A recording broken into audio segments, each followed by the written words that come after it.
you move to Paramdama, Vaikuntha. Then from there you move to KAILASA, then KAILASA. Then from there you move to KAILASA. The key to unlock these parallel universes is hidden in the spine of the human body.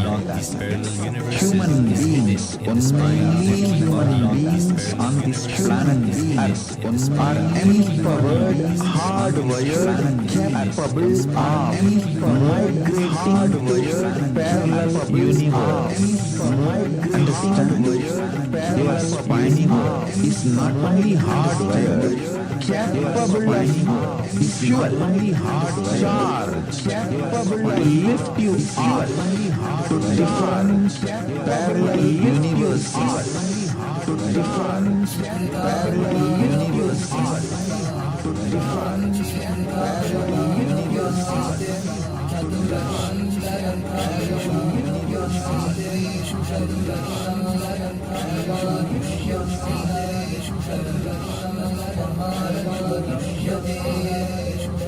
Of the 8.4 billion bodily forms, the human body is the most important. Of the 8.4 it is this form in which the human body of the essence. It is this knowledge of the human body cannot be attained in any other form other this knowledge of the human body cannot be attained in any other The form other this possibility knowledge you have need to be passed to you.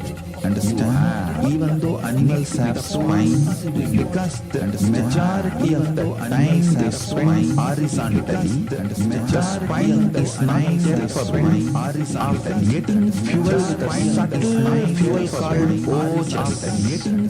The ojas need to be filled in your spine, and the ojas need to be filled for you to reach parallel universe and different vertical time zone space. Parallel universe and different vertical. When our state of consciousness is raised, we start experiencing these higher states of consciousness, allowing the various possibilities and powers available in the universes to start expressing in our own available bodies.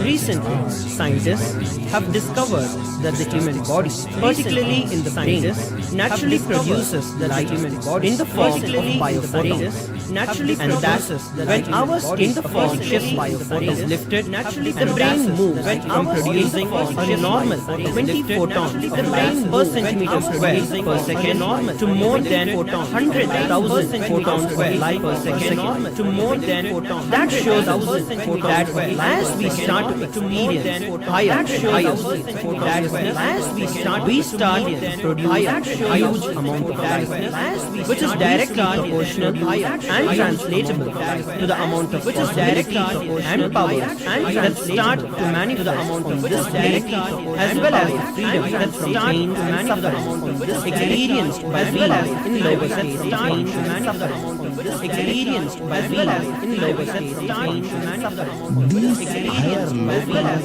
in lower state start to gives you various possibilities, gives you power,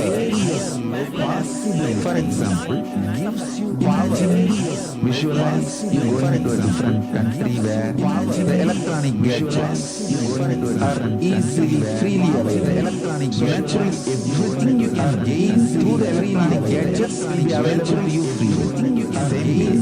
Kamadeva, Karpagavriksha, Parijata, all these are like different gadgets, possibilities available at different gadgets, different locals.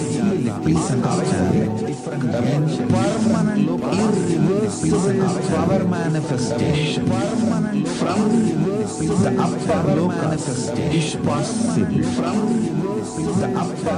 Once these possibilities and powers start to express in the human body, these possibilities and power present plane to express, we reach a point of no return, where the cognitive shift happens in us about who we are and what is the reality hidden behind this perceivable world, frees us from the limited ideas we have about ourselves, frees us from the cosmos, the moment your consciousness is empowered, the moment your consciousness is empowered, in the parallel universe and to no force in this Goloka planet Earth can torture you. In this Abloka planet Earth suffocate you. It is irreversible permanent enlightenment.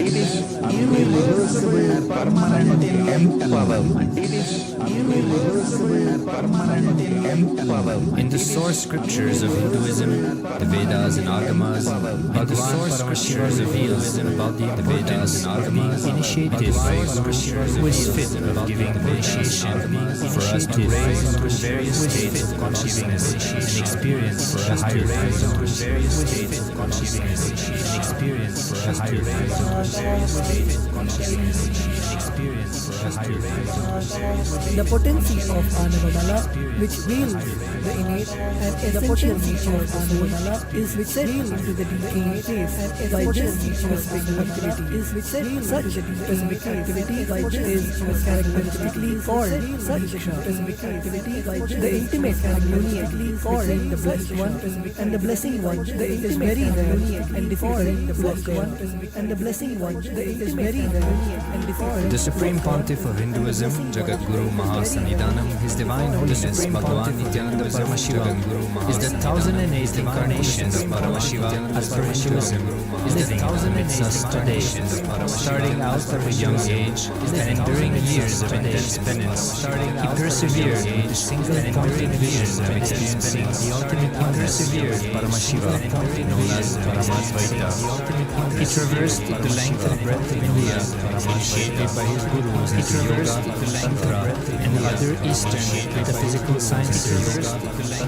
After having many profound spiritual experiences, he finally received the ultimate experience of Paramashivoham. I am Paramashiva. After his great experience of Yogeshwara, I am Paramashiva. After his great experience of Yogeshwara, I am Paramashiva. After his great experience of Yogeshwara, I am Paramashiva. After his great experience of Yogeshwara, I am Paramashiva. After his great experience of Yogeshwara, I am Paramashiva. After his great experience of Yogeshwara, I am Paramashiva. After his great experience of Yogeshwara, I am Paramashiva.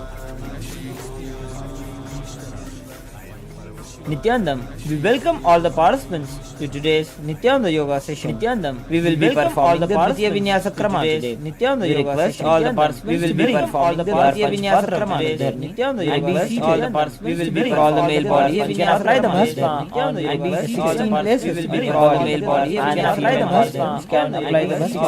Places we will be all the male body. We request all the male participants to remove your upper cloth as practice of Nithyananda Yoga. To remove your upper cloth as practice of Nithyananda Yoga. To remove your upper cloth as practice of Nithyananda Yoga. To remove your upper cloth as practice of Nithyananda Yoga. To remove your upper cloth as practice of Nithyananda Yoga. To remove your upper cloth as practice of Nithyananda. Now, please be seated with your head, neck and spine in a straight line, bringing your hands into the Please be seated with your head, neck and spine in a straight line, bringing your hands Swamiji in your inner space as we begin the Sadguru Vandana. Bringing your hands Swamiji in your inner space as we begin the Sadguru Vandana.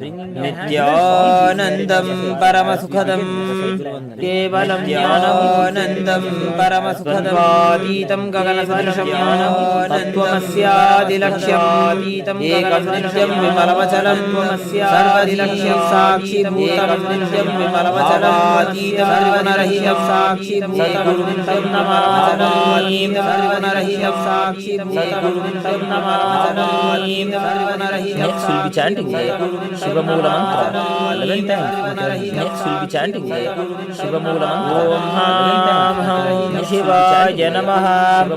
Om Ham Shivaya Namaha. Om Ham Shivaya Namaha. Om Ham Shivaya Namaha. Om Ham Shivaya Namaha. Om Ham Shivaya Namaha. Om Ham Shivaya Namaha. Om Ham Shivaya Namaha.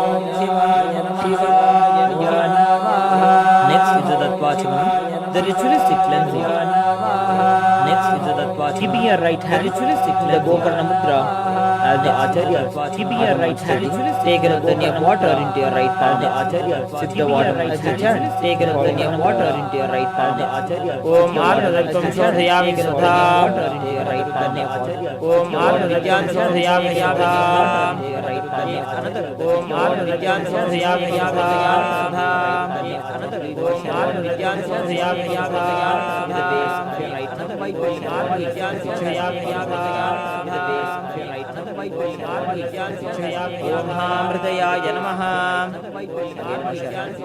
Om Hamridayaya Namaha, right hand index and fingers, Om Hamridayaya Namaha, right hand index again wash your fingers, Om Hamridayaya Namaha, right hand index with the tips of your right hand index finger and thumb as your right hand, left with the tips of your right hand, ring finger as your right hand, left with the tips of your right hand, ring finger as your right hand, again wash your left, left tips of your right hand, ring finger as your right hand, again wash your left, left tips of your right hand, ring finger as your right hand, again wash your left, left tips of your right hand, ring finger as your right hand, again wash your left, left tips of your right hand, ring finger as your right hand, again wash your left, left tips of your right hand, ring finger as your right hand, again wash your left, left tips of your right hand, ring finger as your right hand, again wash your left, left tips of your right hand, ring finger as your right hand, again wash your left, left tips of your right hand, ring finger as your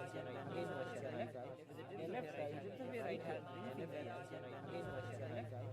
With the tips of your right hand, little finger and thumb join together, touch your navel center. With the tips of your right hand, little finger and thumb join together. The tips of all five fingers join together. Touch the tips of your right hand, right shoulder and left shoulder. The tips of all five fingers join together. Touch the again wash your right shoulder and left shoulder. The tips of all five fingers join together. Touch the again wash your right shoulder and left shoulder. Next we'll be entering into Sankalpa, creating a conscious resolution for performing. Next we'll be entering into Sankalpa, creating a conscious resolution class for performing. Next we'll be entering into Sankalpa, creating a conscious resolution class for performing. Next we'll be entering into Sankalpa, creating a conscious Om Mamopata Samasta Duridakshaya Dwaram Bhagavat Shri Nithyananda Paramashiva Prityartham Nandeshwari Paramashivananda Meta Nandeshwara Paramashiva Prityartham Adya Purvavastha Evam Guna Visheshena Vishisthayam Adya Purvavastha Evam Guna Visheshena Vishisthayam Adya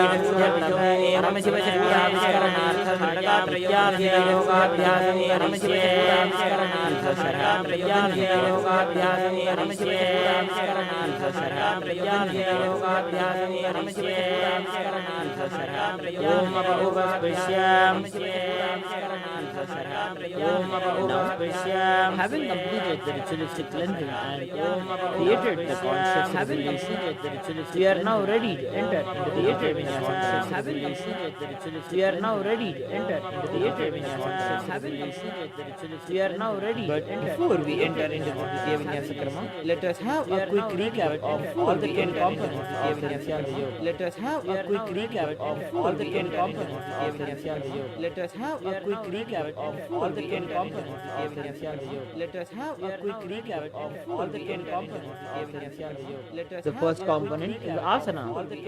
Asana is that which aligns our body to cosmic geometry. Asana aligns our body to the body of cosmic geometry. Asana aligns our body in asana to cosmic geometry. Perform the various body in asana to cosmic geometry. Engage the various distinct sets of energy circuits with which our body engage. The various distinct sets of energy circuits with which our body engage. As these energy centers get activated, it promotes both the healing and energization get activated. It promotes both the healing and energization. Pranayama activated. Pranayama refers to breathing the healing energization. Pranayama activated. Pranayama refers to breathing the healing. Pranayama assists us in taking practice from prana. Pranayama assists from the surrounding space in taking practice. Simultaneously, escape surrounding the life energy and emanating simultaneously. Escape surrounding the life energy and emanating simultaneously. Escape surrounding the life component is the mudras.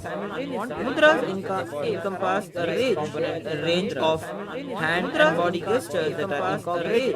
A range of hand and body gestures play an important role in stimulating the body plays an important role in triggering the body energy centers. An important role in triggering the body. Next is the component of bandha. Next is the component. These are distinct body locks that are employed to retain and direct the energy within the body. Body locks. There are 4 types of bandhas that will direct the energy within the body. Body locks. There are 4 types of bandhas that will direct the energy within the body. Body locks. There are 4 types of bandhas. The first is the Moola Bandha. That is contraction of the perineal muscle. The Moola Bandha. That is contraction of the Uddiyana Bandha. That is contraction of the abdominal muscles. Next is the Uddiyana Bandha up contraction of the abdominal muscles. Next is the Uddiyana Bandha up touching the chin to the chest. Next is the Shuddhi Chakra touching the chin to the chest. Next and finally is the Mahamudra Bandha where we engage all the 3 bandhas. Finally is the Dhyana Bandha and Jala where we engage all the 3 bandhas. Finally is the Dhyana Bandha and Jala. The next component is as a part of the Dvitiya Vinyasa Krama. The next component of the visualization. The Dvitiya Vinyasa Krama. During the Dvitiya Vinyasa Krama, visualizing God doing the Dvitiya Vinyasas and other visualization for visualizing God doing the Dvitiya Vinyasas and other visualization for embody those energies to manifest into our body. Embody those energies to manifest into our body. Embody those energies to manifest into our body. Embody those energies to manifest into our body. Embody those energies to manifest into our body. Embody those energies to manifest into our body. Embody those energies to manifest into our body. Embody those. Next is the component of japa that involves internally chanting. Is the component of Mahavakyas that are revealed by Swamiji. Internally chanting. We deeply visualize that the Mahavakyas that are revealed by Swamiji rotating around our Vishuddhi Chakra is called Ajapa Japa. Rotate this process of Ajapa Japa keeps us in the state of Ajapa Japa. Rotate this process of Ajapa Japa keeps making us experience oneness with Paramashiva during the Ajapa Japa. Keeps making us experience oneness with the component of Karana. Keeps making us Karanas are various dance pose component of Karana by Paramashiva direction. Karana are various dance pose component of Karana by Paramashiva direction. Karana chanting the Pramanas serves us as a reminder that this yoga has been gifted to us. Pramanas serves us as a reminder that this yoga moving on to the next component, which is the weightlifting. As a reminder that this yoga moving on to the next component of weightlifting has been gifted to us as an option to enhance compared to the Vinyasa Krama gifted to us. It's an option to our body by incorporating weight into the asanas. It's an option to our body by incorporating not only add an element of challenge to the asana, but also incorporate not only add an element of challenge to the asana, but also incorporate not the next component is yantra. As all of you can see on your screen, next behind the acharya we have projected the Shri. As all of you can see, Shri Yantra is the cosmic geometry we have projected the Shri. As all of you can see, Shri Yantra is the DNA of the cosmos we have projected. So as we perform the Dvitiya Vinyasa, is the DNA focus your gaze onto the Shri Yantra. We embody the DNA, manifest the energies that are contained within the Shri Yantra, manifest which is ultimately the DNA of Paramashiva. The Shri Yantra manifest which is ultimately the DNA of Paramashiva.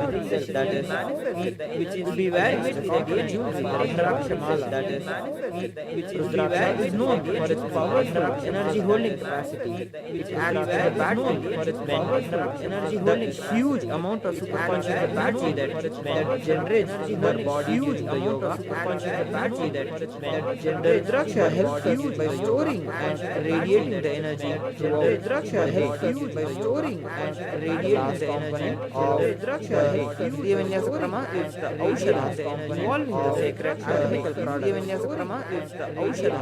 We all use 3 Aushadhas as part of this Dvitiya Vinyasa Krama. We all use the first is the Bhasma part of the sacred ash, then the first is the bhasma, and then the turmeric. Now, having gone through each ritual component of the Vinyasa Krama, let us now enter into the Vinyasa Krama. Let us now enter first asana, which is the Sukhasana. Be seated in a comfortable cross-legged position with your head, neck and spine. Be straight line in a comfortable cross-legged position with your head, neck and spine. Be straight line in a comfortable. Bring your index and thumbs together and place them on top of the respective. Bring your index and thumbs together and place them on top of the respective. Engage all the three bandhas and place them on contracting your perineal muscles. All the three bandhas. Pulling your stomach in and up and tucking your chin to the chest. All the three bandhas. Pulling your stomach in and up and tucking your chin. Perform the Samana Kumbhaka. Pulling your stomach. Deeply inhaling. Holding your breath. Visualizing.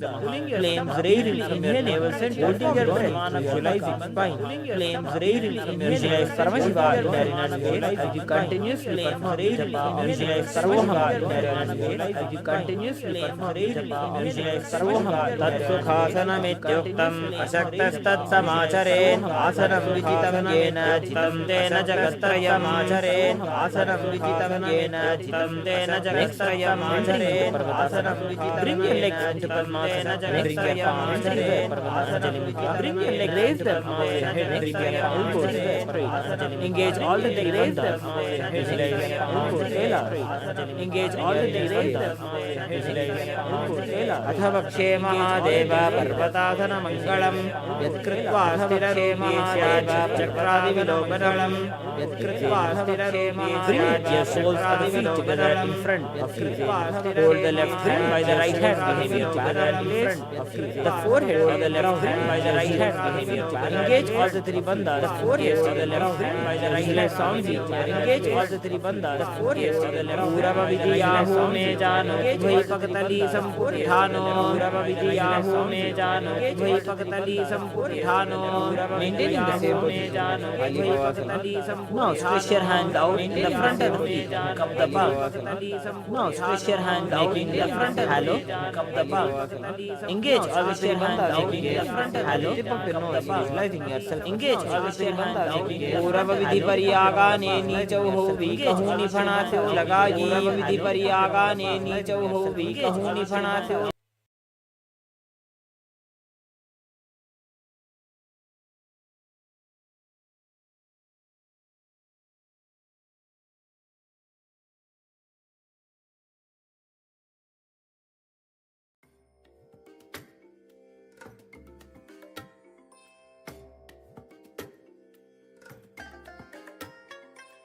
I bless you all.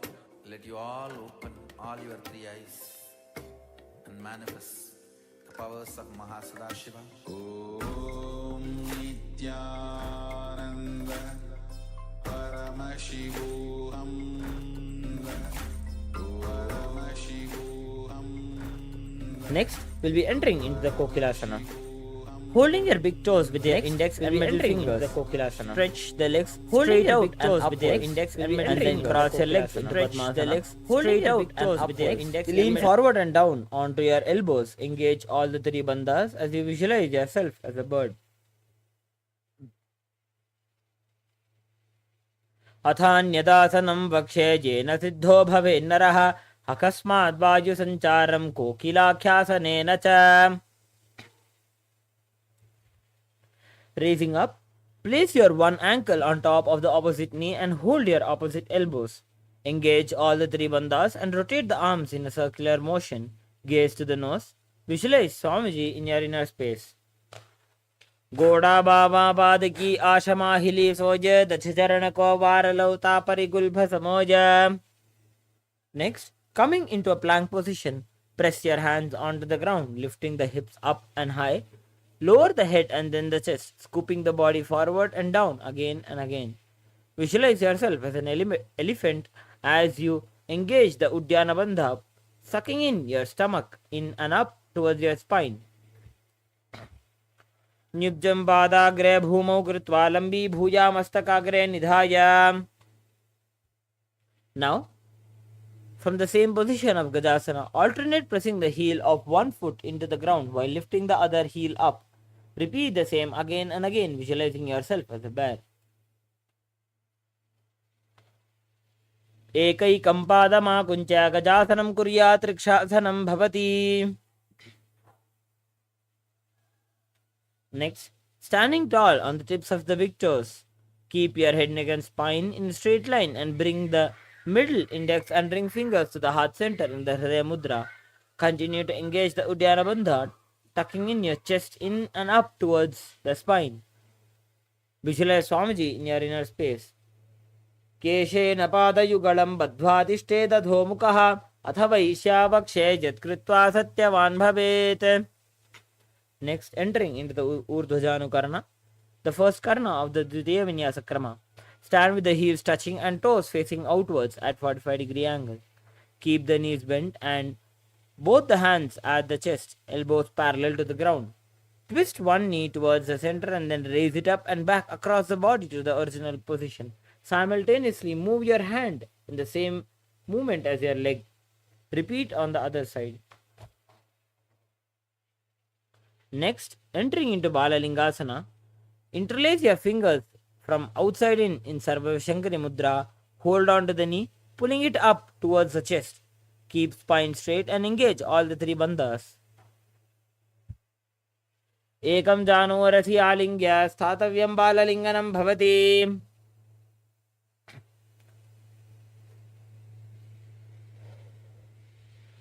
Next, we'll be entering into the Padapidhanasana. Take one foot and pull it behind towards the buttocks. Hold it with both the hands. Engage all the three bandhas as you visualize Swamiji in your inner space. स्थित्वैकस्मिन् पादतले कराभ्यां वेष्टयेतनुं पृष्ठे संस्थाप्य यत्तेन पादपीडनमासनम्.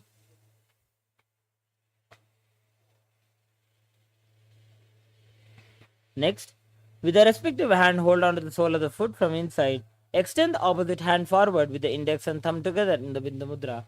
Simultaneously kick and pull the foot back and up while leaning forward. Visualize yourself as Lord Nataraja. उत्तानपादं क्रौञ्चं च मरीचिं वीरभद्रकं नटराजं त्रिकोणं च सुप्ताङ्गुष्ठप्रसारणे. We will be repeating the Balalingasana on the opposite side. Bring your hands into the Sarvabhashankari Mudra again, holding on to the knees, pulling it up towards your chest. Keep the spine straight and engage all the three bandhas, visualizing yourself as caressing a baby. Ekam janursi alingya statavyam balalinganam bhavati. Next, take one foot and pull it behind towards the buttocks, holding it with both the hands in a straight line and engage all the three bandhas. Visualize Swamiji in your inner space. स्थित्वैकस्मिन् पादतले कराभ्यां वेष्टयेत्तनुं पृष्ठे संस्थाप्य यत्तेन पादपीडनमासनम्.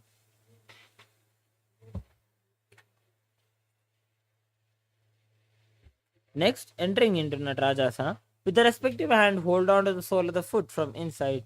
Extend the opposite hand forward with the index and thumb together. Simultaneously kick and pull the fat foot back and up while leaning forward. Visualize Lord Nataraja in your inner space. उत्तानपादं क्रौञ्चं च मरीचिं वीरभद्रकं नटराजं त्रिकोणं च सुप्ताङ्गुष्ठप्रसारणे.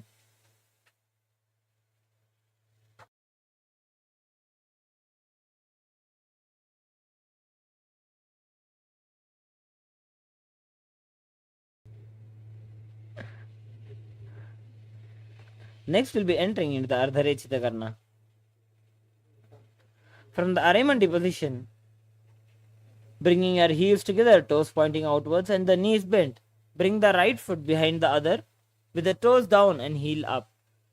Keep the left hand at the chest and extend the opposite arm out and wide like a pendulum and bring it back towards the chest. Now, repeat the same on the other side, ending with placing your hand over your nose.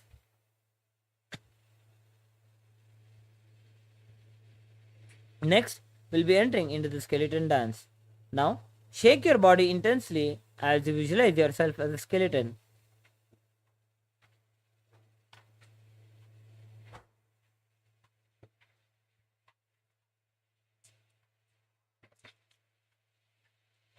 Next, we'll be entering into the Katichinnakarana. Again coming into Aramandi position.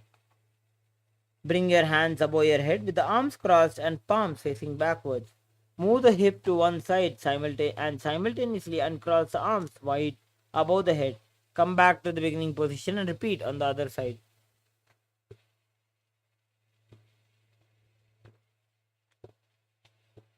Next, standing tall on the tips of the toes, raise your hands up above the head, beside the ears.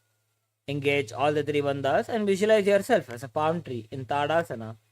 Continuously perform the japa of Shivoham internally. महामुद्राबद्ध कोनौ ताड़ासन विभेदकान् विनोत्तानं सदा कुर्यादन्तर्वत्नीपति प्रिया. From the standing position, lean forward and down, bringing your hands flat on the ground. Engage all three bandhas and bring your forehead towards your knees. Visualize Swamiji in your inner space. महामुद्राबद्ध कोनौ ताड़ासन विभेदकान् विनोत्तानं सदा कुर्यादन्तर्वत्नीपति प्रिया.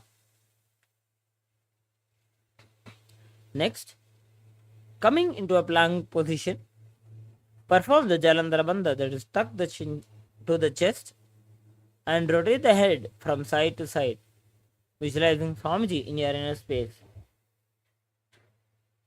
Gajasanam sthitva mastakam varam varam dakshina kukshim savya kukshim najet. Next, lower the entire body down onto the stomach and keep the toes pointed backwards. Keep the hands next to the chest and raise the head up using the strength of the lower back. Open your mouth wide and inhale through the hollow of throat. Visualize yourself as cobra in your inner space. Engage the Mula Bandha.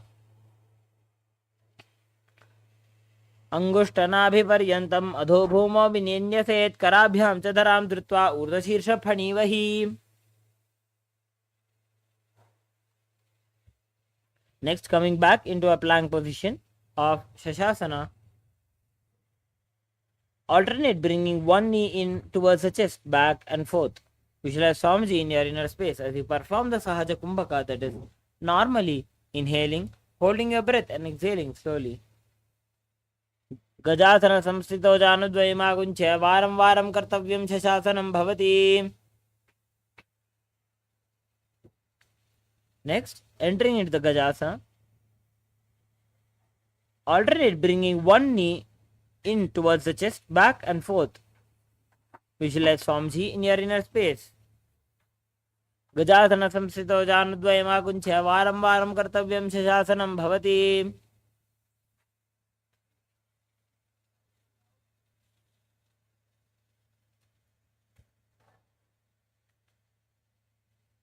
Next, we will be entering into the Virabhadrasana. Keep your one foot flat on the ground, toes pointing forwards and the knees bent at the 90-degree angle. Extend the other leg back, keeping the knees straight and toes pointed outwards. Raise the arms up and parallel, pull the stomach in and up, gaze to the third eye. As you visualize yourself as Lord Virabhadra, engage the Uddiyana Bandha, pulling your stomach in and up towards your spine. Gaze into your third eye. As you visualize Lord Virabhadra. Vasishtamata kaundinyam urdhakukutam cha ashtapakramathotanam mayuram setu bandhanam. Now, we'll be repeating the Virabhadrasana on the opposite side. Bringing your one foot flat on the ground with the toes pointing forwards and the knees bent at a 90-degree angle. Extend the other leg back. Raise your arms up, parallel beside the ears. Pull the stomach in and up. Gaze to the third eye. Visualize yourself as Lord Virabhadra. Vasishtamata kaundinyam urdhakukutam cha ashtapakramathotanam mayuram setu bandhanam.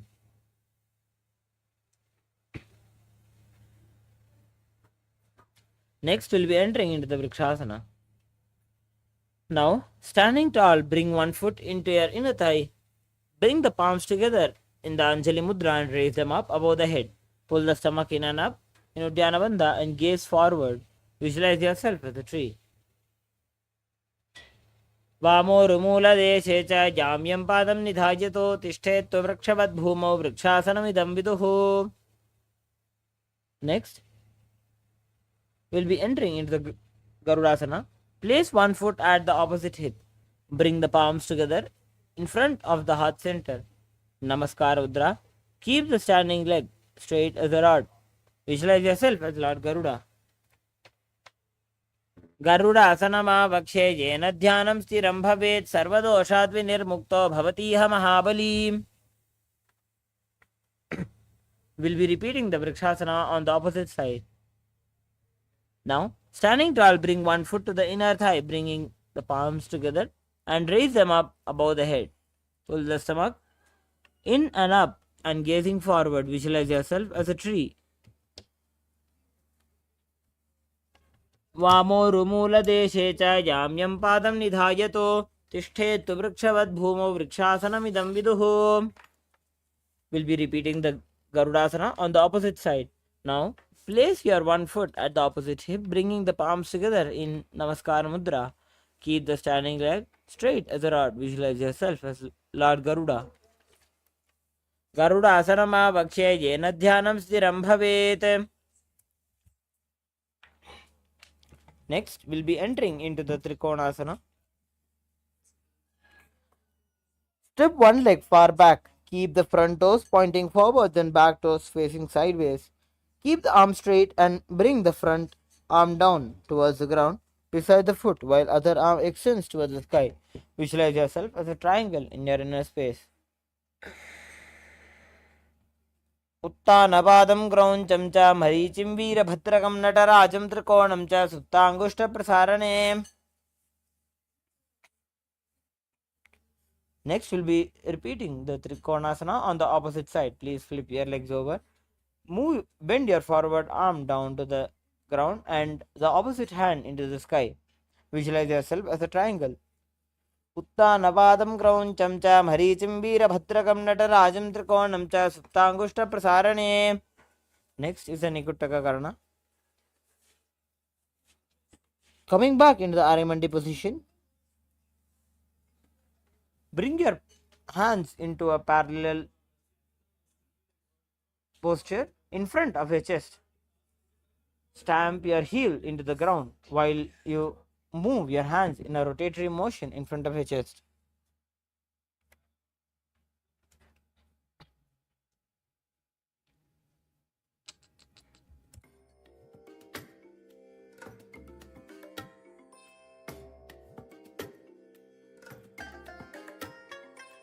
I bless you all.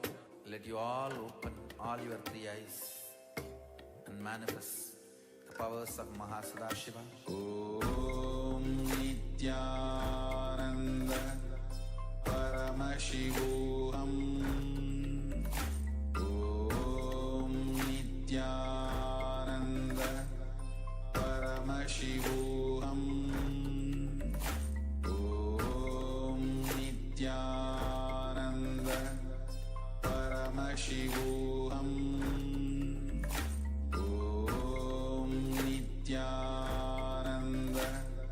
Paramashivoham. Om Nithyananda Paramashivoham. Om Nithyananda Paramashivoham. Om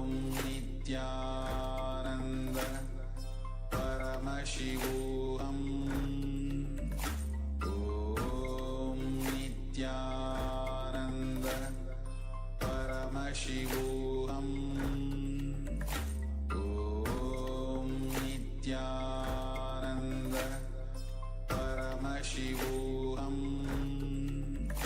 Om Nithyananda Paramashivoham. Om Nithyananda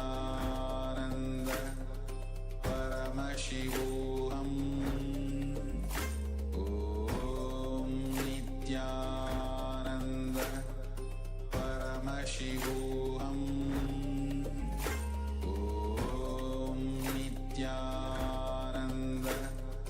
Paramashivoham. Om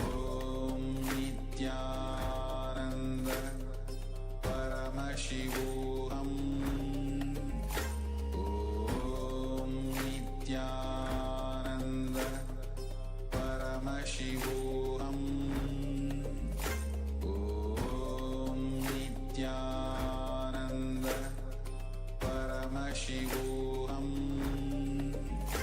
Om Nithyananda Paramashivoham. Sorry for the technical glitch. Now let us continue the Dvitiya Vinyasa Krama. Next is the Angushtasana. Lowering onto the tips of the toes, placing the perineum on the back of the heels. Keep the knees and palms together. Visualize Swamiji in your inner space as you perform the Brahmari Kumbhaka, that is inhaling and exhaling like buzzing of a bee. Continuously perform the japa of Sadashivoham internally. कबन्धासनमित्याहुः गोरक्षासनमेव च अङ्गुष्ठमुष्टिकं येयं ब्रह्मप्रासादितं तथा. Next, from the tip of the toes, extend one leg straight out, heel down and toes up. Keep the fingers down on the ground by the sides, with the palms facing forward in Varamudra. Visualize Swamiji in your inner space. Prasarya ikam padatalam samsthapya tvekapadakam. Next, reach forward and hold on to the big toe with the index and middle fingers. Keep the opposite hand on the back heel. Visualize Swamiji in your inner space. Gulbhastito padam ekam prasarya tatpadakaram samsprishet tatkarena. Next, we'll be performing the Saurasana on the opposite side. Bring your left leg back and right leg back and stretch out your left leg straight. Keeping your fingers down on the ground by the sides with the palms facing forward in Varamudra. Visualize Swamiji in your inner space. Prasarya ikam padatalam samsthapya tvekapadakam. Now, reach forward and hold on to the big toe with the index and middle fingers. Keep the opposite hand on the back heel. Visualize Swamiji in your inner space. Gulbhastito padam ekam prasarya tatpadakaram samsprishet tatkarena. Next, we'll be entering into Brahmajarankushasana. Come back into a seated position where you place your perineum on top of your heels. Keep the gap between the legs and the back of the hands resting on the knees. Tilt your head down. Engage the Jalandhara Bandha, tucking your chin into the chest. Visualize Swamiji in your inner space as you gaze through the gap between the palms. दोवु फणा पानी होए वैसे AD दो गुदा निवैसे कोरबक दल्या की माहिली ice माहेरा शेमिली. Next, drop your knees down with the toes tucked behind. Sit with the perineum down on the heels. Rest your hands on top of the thighs. Pull the stomach in and up, engaging the Uddiyana Bandha. Gaze at the tip of your nose as you visualize yourself as sage Kapila Muni. उभई पगतले समट हरावे तिनको माहिली core मिलावे फना पानी उकड़ होए वैसे एडी दोबू जोनी निवैसे. Maintaining the same position as Kapilasana. Shift your gaze into your third eye as you visualize Swamiji in your inner space. दोबू पगतली संपट करे कोरवारली भूपर इधरे कोरवारली राखे ऐसे तापरी मूल द्वारे टिकी वैसे. Next, entering into Suryasana. Lift your knees up. Place the perineum on top of the raised heels. Bring the thumbs and little fingers together with your hands in the Padma Mudra. Raise your arms up in the sky. Gaze through the hole between your palms. Visualize Lord Surya in your inner space as we perform the Suryasana. Edi do guda tariyane phana pani baithak punithane. Be seated with the toes flat and the perineum on the heels. Keep the hands on the top of the knees and lift the tongue up and against the roof of the mouth. Catch the nectar of immortality dripping from the Sahasrara Chakra with your frog tongue. पादतलौ पृष्ठदेशे अंगुष्ठे द्वे च संस्पृशे जानुयुग्मं पुरस्कृत्य साधयेन् मंडुकासनम्. Maintaining the Mandukasana posture. Keep the hands on the back, holding the head with the elbows, and continue to perform the Manduki Mudra. Engage the Uddiyana Bandha. Gaze into your third eye and visualize yourself as a frog. मण्डूकासनमध्यस्थं कूर्पराभ्यां धृतं शिरः एतद्भेकवदुत्थानमेतदुत्थानमण्डूकम्. Now, cross your ankles and sit on the feet. Keep the knees wide and fingers spread on the top. Open the mouth wide. Stick out the tongue and exhale forcefully. Gaze at the tip of your nose and repeat the several times. Visualize yourself as a lion internally, performing the Simhasana.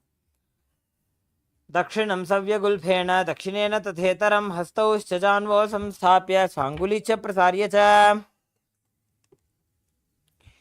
Next, entering into Bhadrasana, sit with the heels under the perineum and keep the knees wide. Cross the hands behind the back and hold the big toes. Apply the Jalandhara Bandha and gaze to the nose, visualizing Swamiji in your inner space.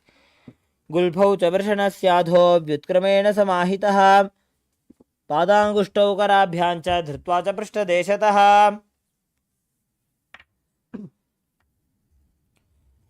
Next, entering into the Kakapasundhyasana, squat and keep the feet flat on the ground and the knees open wide. Bring the arms in and around the back and interlace the fingers behind. Gaze to the nose as you visualize yourself as a crow in your inner space. प्रथमे वेसकूकटठाने दोवुहातपकं च आने.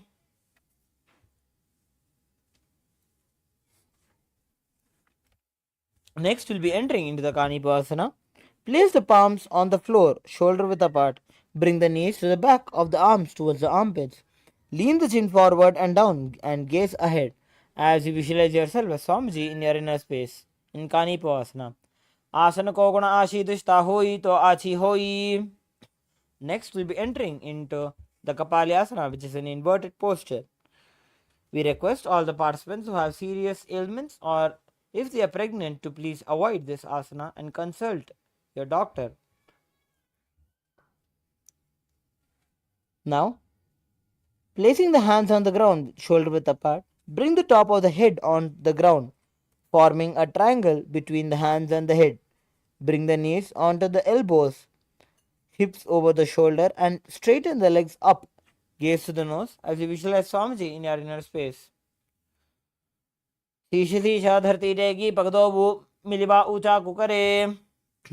Yes, you can drop down now. Next, we'll be entering into the Parsvamayurasana. We'll be performing the Rechaka Kumbhaka during the Parsvamayurasana, which is inhaling, holding your breath, and having a focused, a slow exhale.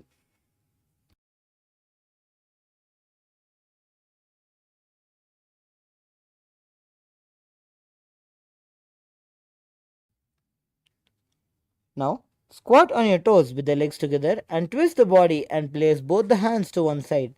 Align the elbows with the knee and hip. Lean onto the arms and balance, extending the legs to the side and gaze to the third eye as you visualize yourself as a peacock. Majuram dandavat kuryan, majuram dandanamakam. Next, we'll be repeating the Parsvamayurasana on the other side. Twist the body and place both the hands to one side. Align the elbows with the knee and hip. Lean onto the arms and balance. Extend the legs to the side and gaze to the third eye. Visualize yourself as a peacock. Majuram dandavat kuryan, majuram dandanamakam. Yes. Now coming down into a plank position. Step one foot outside the respective shoulder, bringing the foot between the hands. Gaze to the third eye.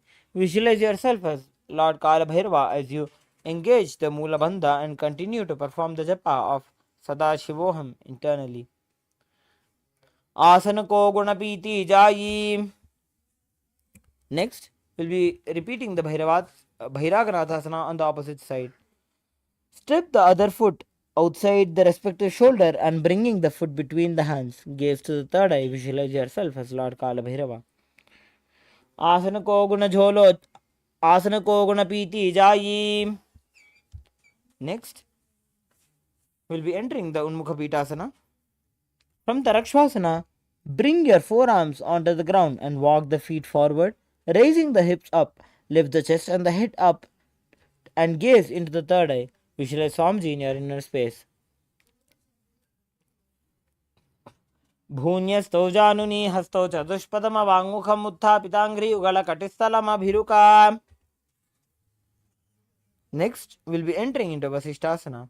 Now, coming back into the plank position, rotate your body onto your right hand, raising your left hand up. Keep the balancing hand directly beneath the shoulder. Raise your hips and gaze towards the sky. Visualize yourself as sage Vasishta. ऊर्ध्व कुक्कुटवासिष्ठ मरीचिहल मत्स्यकं परिवृत्तिं चोदरस्य विविधं धनुरासनम्. Repeating the Vasishthasana on the other side. Bring your left hand onto the ground and raise your right hand up into the sky. Keep the balancing hand directly beneath the shoulder. Raise your hips and gaze towards the sky. Visualize yourself as sage Vasishta. ऊर्ध्व कुक्कुटवासिष्ठ मरीचिहल मत्स्यकं परिवृत्तिं चोदरस्य विविधं धनुरासनम्.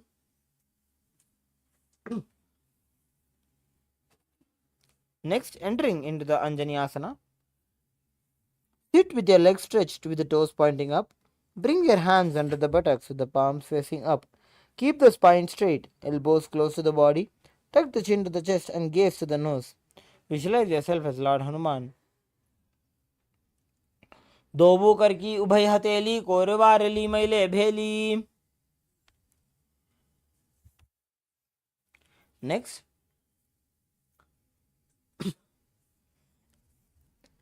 bend from the waist and hold to the big toes with the index and middle fingers. Bring the chest to the thighs and head to the knees and engage all the three bandhas.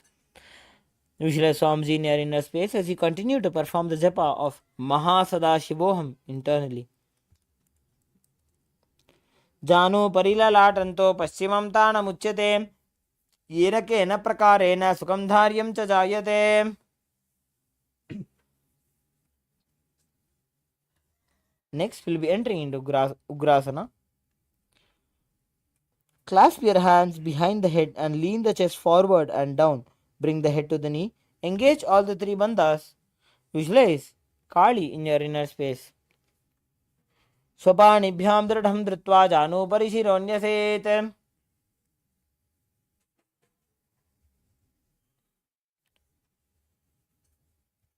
Next, we'll be entering into the Marichi Asana.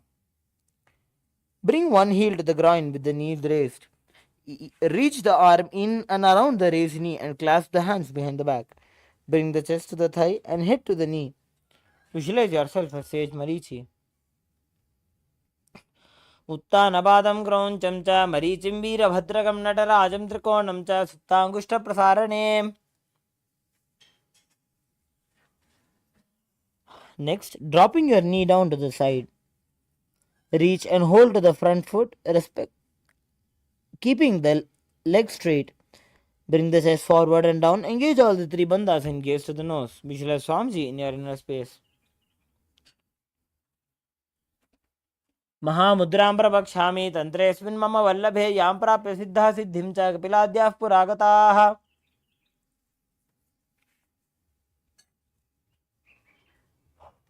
Next, we'll be repeating the Marichi Asana on the opposite side. Bring one heel to the groin, knee, keeping the knee raised. Reach the arm in and around the raised knee and clasp the hands behind the back. Bring the chest to the thigh and head to the knees. Visualize yourself as sage Marichi. उत्तानपादं क्रौञ्चं च मरीचिं वीरभद्रकं नटराजं त्रिकोणं च सुप्ताङ्गुष्ठप्रसारणे. Next, dropping your knee to the side and reaching and holding the foot, keeping the leg straight. Bring the chest forward and down. Engage all the three bandhas and gaze to the nose. महामुद्रां प्रवक्ष्यामि तन्त्रेऽस्मिन् मम वल्लभे यां प्राप्य सिद्धा सिद्धिं च कपिलाद्याः पुरागताः.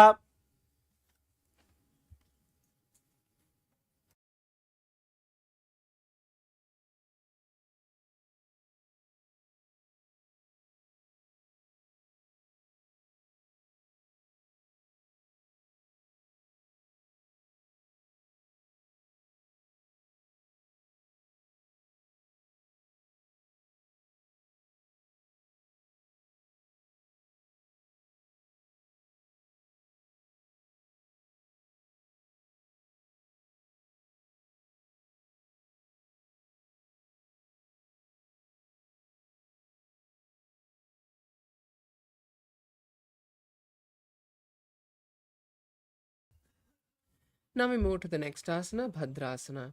Now be seated with your soles of the feet together and try to place your knees on the ground. Hold the soles of the feet with the hands interlaced under the toes and visualize Swamiji gazing to your third eye. Continue to perform the Rechaka Kumbhaka and hold the japa Paramashivoham in your throat center. गुल्भौ तु वृषणस्यादः सीवन्त्याः पार्श्वयोः क्षिपेत्. Now we move to the next asana, Gwalipavasana. Slightly move your feet away from your perineum and keep your hands on the respective knees. Continue to visualize Swamiji. Switch the gaze to the nose. Tuck the chin to the chest in Jalandhara Bandha. पूर्व चरपट चौक कख्यो सोजी वाही विधि जो कीजे सोजी जामे AD भिन्न जराशे अंगुल 8 अंतरो राशे. Now we move to the next asana, Joniasana. Once again, pull the feet towards the perineum and holding the soles with the respective hands, slowly place the forehead in front of the soles of the feet. Then keep the elbows on the ground and gaze to the nose, visualizing the Yoni Mandala projected on the screen, representing the Paramashiva Shakti energy. दोवो पगदली संपुट करे AD made के ढिंग धरे. The next asana is Midakipavasana. Now pull the feet slightly away from the perineum. Stretch the hands apart at shoulder level and slowly lean down and place the forehead on the soles with the hands stretched to the sides. Visualize Swamiji and gaze to the nose. पूरव विधि परिपकथली संपूर्ण शोल एडी मिली राशे. The next asana is Siddha Samadhi Asana. Now pull the feet slightly towards the perineum and insert the hands underneath the shins of respective hands. Visualizing Lord Surya, slowly place the forehead in front of the soles of the feet. Visualize Lord Surya and gaze to the nose. दोवो पगदली संपुट करे 16 मेढ आगा में धरे अंगुल 8 अंतरो राशे AD को ऐसे विधि दाशे. The next asana is Chinakipavasana. Now, in the seated position with the soles of the feet together, open the soles of the feet with the respective hands like a book and place the elbows on the knees. Visualize Swamiji and gaze to the nose. दो पका की AD धरती मगिवा मेढ लगावे. Now we move to the next asana, Charapata Chokasana. Now, in the seated position, with your soles of the feet together, pull the feet towards the perineum as much as you can and place the hands on the knees. Gently press the knees down and visualize Swamiji in your inner space as you gaze to the third eye and perform the Uddiyana Bandha.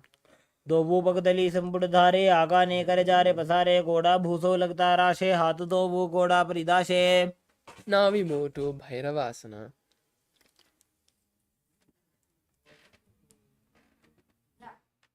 Now, pull the soles of the feet towards the perineum and raise the heels up and keep the knees on the ground as you slowly place the fingers in Bindu Mudra on the respective knee. Visualize Lord Kalabhairava, gaze to the third eye, perform the Uddiyana Bandha. गुल्भो संपीड्य जान्योन्यं वित्कर्मेणोत्थितं शनिः जान्वो पार्श्वगतो हस्तौ दण्डवद्भैरवासनम्. Now we move to the next asana, Samasana. Now be in the same seated position but place one heel by the perineum and lift the other leg towards the chest with both the hands and visualize Swamiji in your inner space as you gaze to the third eye. समानासनमा वक्षे सिद्धमन्त्रादि साधनात् एकपादमुरो दत्वा गुह्योऽन्यलिङ्गवक्त्रके. Now we move to Apanasana, placing your hands, your raised leg on the respective shoulder. Stretch the opposite leg straight and forward and keep the hands by the side for balance. Visualize Swamiji and gaze to the third eye. Continue to perform the Rechaka Kumbhaka. केवलं पादमेकञ्च स्कन्धे चारोपि यत्ततः. The next asana is once again Samasana on the opposite side. Now this time place the opposite foot by the perineum and raise the other leg with both the hands towards the chest. Visualize Swamiji and gaze to the third eye. समानासनमावक्षे सिद्धमन्त्रादिसाधनात्. Next asana is Apanasana. Place the raised leg on the respective shoulder. Stretch the other leg forward and up and visualize Swamiji as you gaze to the third eye. केवलं पादमेकञ्च स्कन्धे चारोपि यत्ततः. The next asana is Gomukhasana. Now in a seated position, cross one leg over the other and place both the hands on the top knee. Interlace the fingers and visualize a cow as you gaze to the nose. Start performing the Sitkari Kumbhaka for the following asanas, which is inhaling through the clenched teeth with the tongue touching the tip of the teeth. सव्ये दक्षिणगुल्फं तु पृष्ठपार्श्वे नियोजये दक्षिणे तथा सव्यं गोमुखं गोमुखं यथा. The next asana is Anusuyasana. Now hold the big toes with the respective hands on the each side and visualize Rishika Anusuya. Gaze to the nose and pull the stomach in and up in Uddiyana Bandha.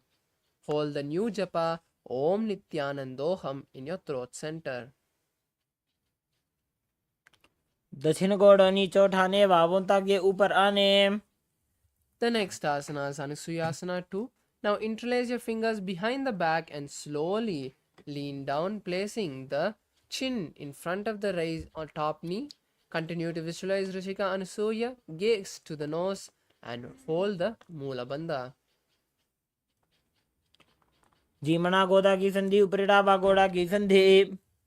Now we move to Garudasana 2. Now place one foot by the perineum and the other foot flat with the knee by the chest. Place the hands on respective knees. Visualize Lord Garuda and gaze to the nose.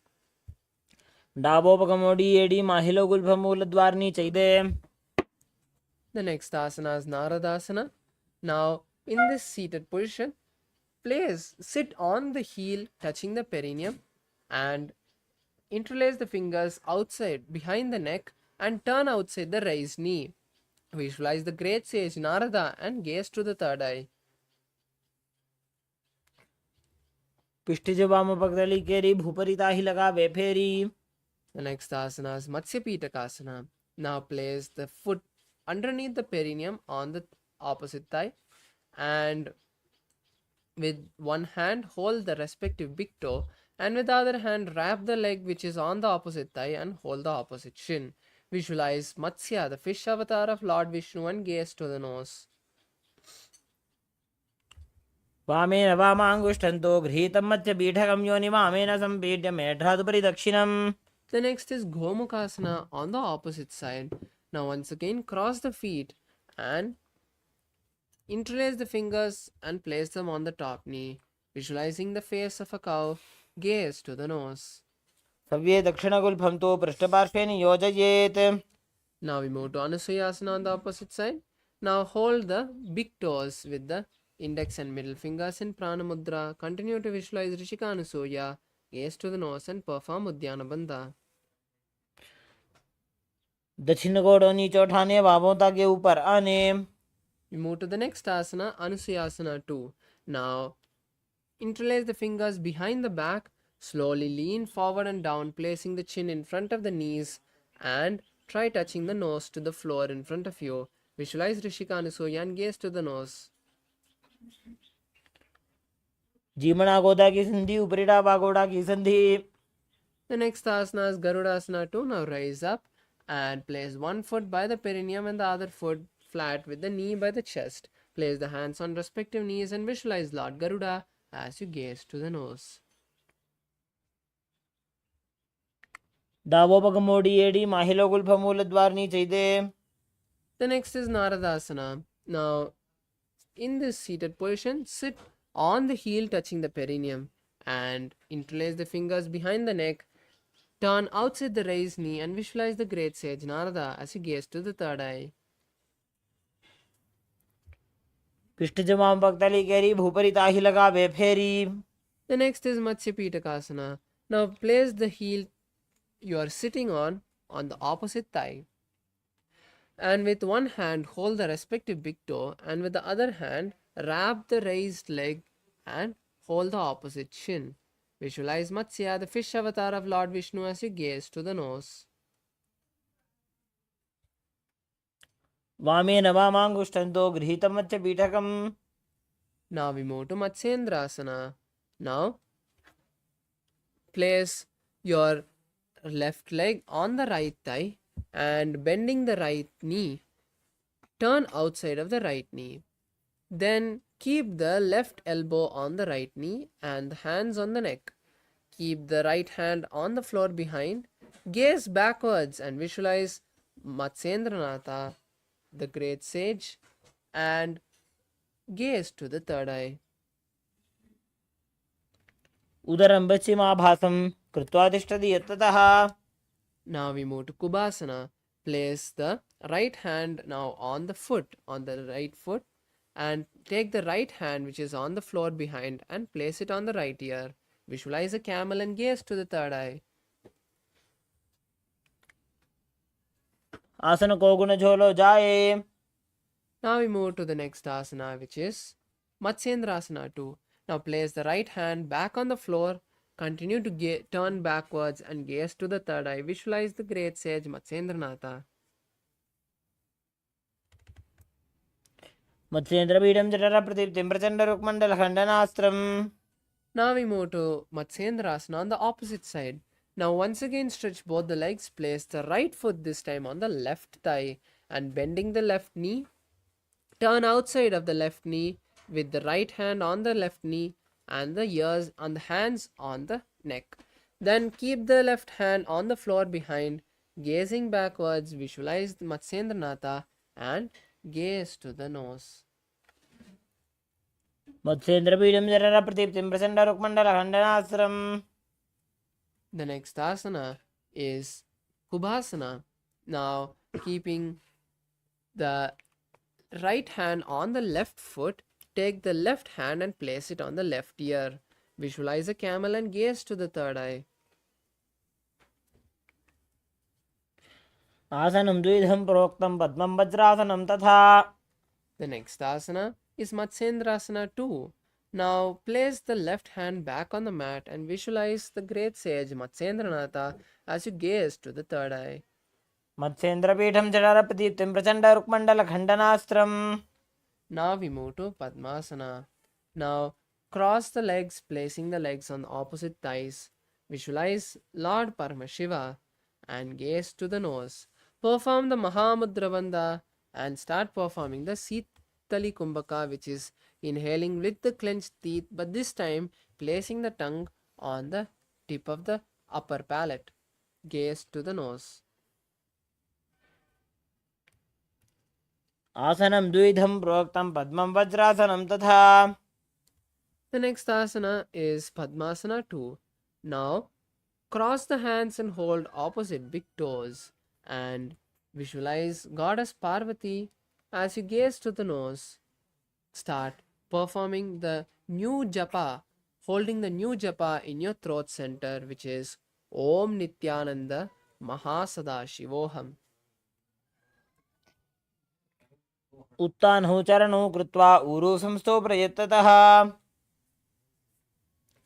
The next asana is Kukutasana. Now insert the hands through the gap of the thighs and calves and lift the entire body off the mat. Visualize a rooster. Start performing the Saja Kumbhaka, which is inhaling, holding the breath and exhaling comfortably. पद्मासनं सुसंस्थाप्य नान्वोरोरन्तरे करौ.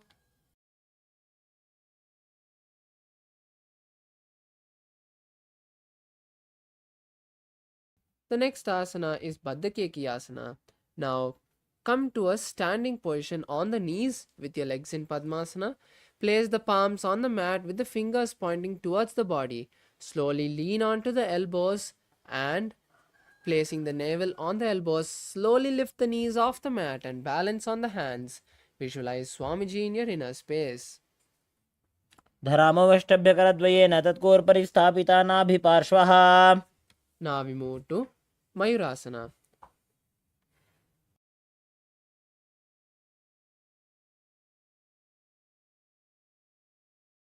Now, keeping the hands in the same position, come to a kneeling position, unlocking the legs from the Padmasana. Then slowly lean the navel onto the elbows again, and once again leaning forward, lift the legs off the mat and visualize a peacock. अथ वक्षे Mahadev मयूरासनमुत्तमम्.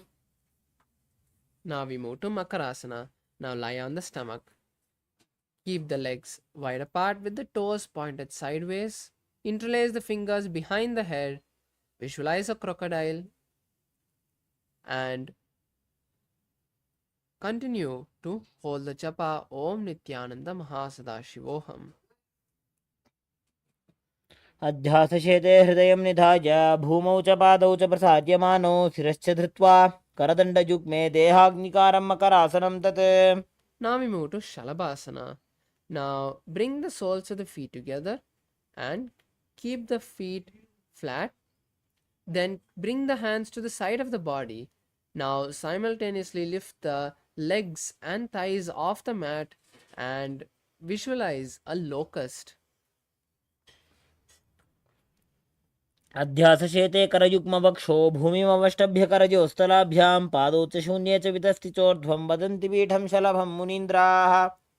Now we move to the next asana, Ushtrasana. Now bend the knees and bring them to the side of the hips. Hold the feet from the inside and gently press them to the floor as much as you can. Then visualize a camel in your inner space. अध्यासशेते पदयुग्मव्यस्तं पृष्ठे निधायापि धृतं कराभ्याम् आकुञ्चयेत् सम्यकुदरास्य गाढम् उष्ट्रं च पीठं योगिनो वदन्ति.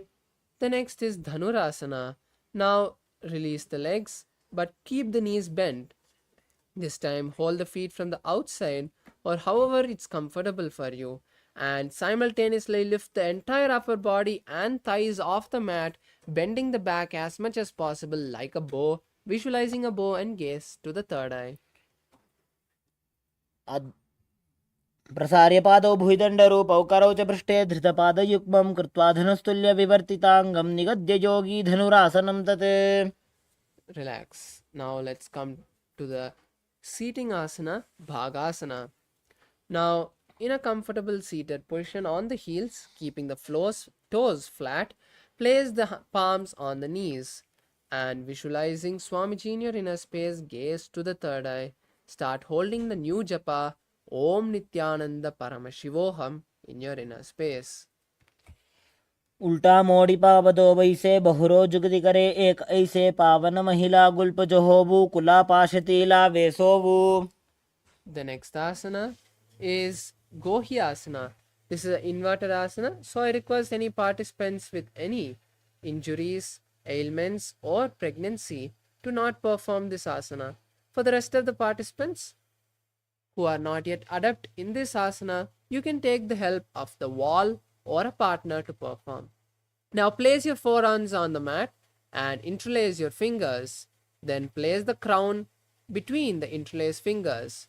Then lifting your knees off the mat, walk your feet forward, stacking the hips above the shoulders and gently kick the legs off the mat and keep the knees bent as you perform this Gohyasana. Visualize Swamiji and gaze to the third eye. दो वो हाथ की कहुनी जोजी पुनः कलाई जाने doji. Now we move to Shirasasana as you slowly raise the legs and straighten the knees, keeping the balance. Continue to gaze to the nose and visualize Swamiji. विपरीतं मण्डलं च द्विधैव विदितं हिनः. Slowly relax as you place your foot one by one on the floor.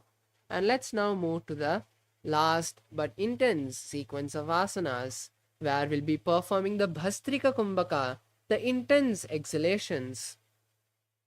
Now place your palms on the calves of your feet and slowly, keeping balance, raise the legs and bring them towards the forehead. Visualize Swamiji in your inner space. दोवो हाथ बक बाहर आने, घोड़ा तरे काकसी ठाने. Now relax your feet on the mat. We move to the next asana, Parigasana. Now cross your hands behind the head and hold on to opposite shoulders. Then leaning back, raise the legs to a 45-degree angle, visualizing a mace and gazing to the third eye. उत्तानशयनं कृत्वा पादौ मिलित्वा प्रसार्य. Now we move to the next asana, Naukasana. Now relax your legs on the mat once again. Now stretch your hands parallel to the ground, or you can keep your forearms on the mat next to your hips. Then raise your legs to a 45-degree angle once again and balance, visualizing a boat and gazing to the third eye. उत्तानशयनं कोर्पराभ्यां भूमिं वष्टभ्याम्. Now relax your feet on the mat again. Now bring the soles of the feet together and insert your hands underneath the shins of the feet. Then hold the feet with both the hands and pull them to the chest. Then visualize Lord Rudra and gaze to the nose. पगतली संपुट करी हाथस्योपग ऊंचाई.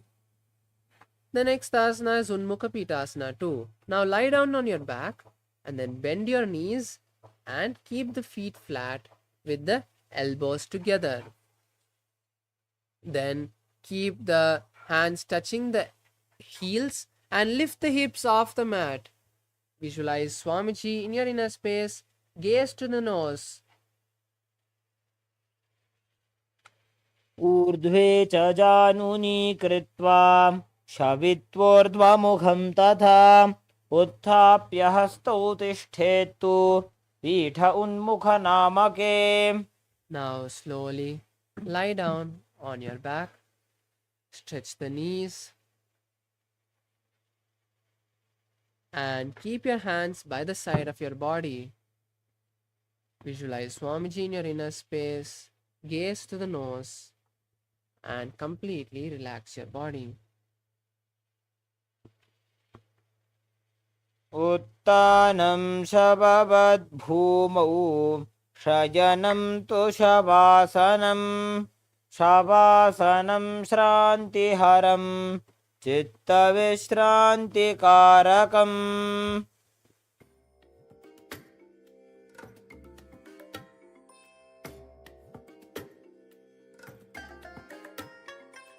I bless you all. Let you all open all your three eyes and manifest the powers of Mahasadashiva. Om Nithyananda Paramashivoham. Om Nithyananda Paramashivoham. Om Nithyananda Paramashivoham. Om Nithyananda Paramashivoham. Om Nithyananda Paramashivoham. Om Nithyananda Paramashivoham. Om Nithyananda Paramashivoham. Om Nithyananda Paramashivoham. Om Nithyananda Paramashivoham. Om Nithyananda Paramashivoham. Om Nithyananda Paramashivoham. Om